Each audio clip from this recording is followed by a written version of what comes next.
Okay, I'm here at the back patio of the beautiful Tamale House East with Carmen. And this is the second incarnation of Tamale House, right? It is actually the fourth incarnation of Tamale House. The very first Tamale House opened on First and Congress in 1955. And my grandmother, who was also named Carmen, opened that one up. Since then, there was another one on Guadalupe in 29th. And then the other one that's the other existing Tamale House is on Airport in 51st. And that's a pretty famous one. I think it's fed, literally fed more starving musicians in town than probably any other place. So we are the third generation actually making tacos and tamales. And we opened up a year ago, so we just celebrated our 1-year anniversary.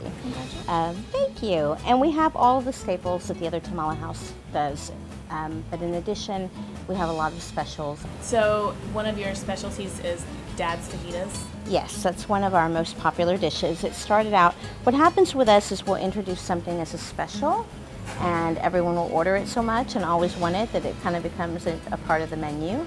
So Dad's Fajitas is part of that menu.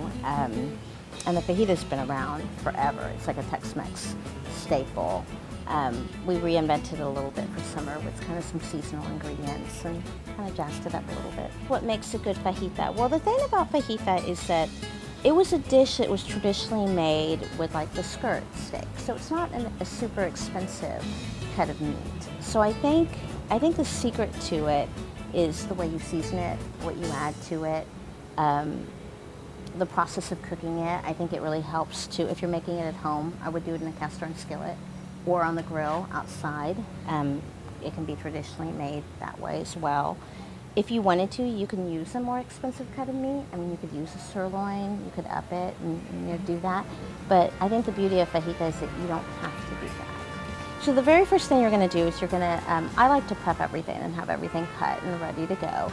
So you're going to want to get your skirt steak and you're going to cut it into thin strips. And then you're going to get whatever veggies that you're going to use. In our case, we're going to use grilled onion. I picked up several different kinds of peppers. And in this instance, we're going to use some mango to kind of make it a more summery, kind of lighter dish. So you're going to slice everything up and you're going to start by getting your meat going. And you're going to salt and pepper your meat to your taste, however much of that you want. And then you're going to start the peppers and the onion because they take a little longer to grill. You want to get your grill really, really hot. So you'll probably want to put on 350. If you're doing it on the cast iron, let it kind of sit there for a while and get really, really hot. You don't want it to be slow. Your meat will come out gray and not a pretty brown. Treating it kind of like a steak. So after you do the harder veggies, you're going to let that kind of all cook. You're going to mix that in together. And at the very tail end, you're going to throw in whatever fruit you might want to use. In our case, we're going to throw in a little bit of mango in there. Oh, and in our case, too, we're going to use some portobello mushrooms. And then after all of that goes in, we're going to season it with a little bit of our chili sauce. But that gives it some color, a little bit more flavor, and kind of brings it all together.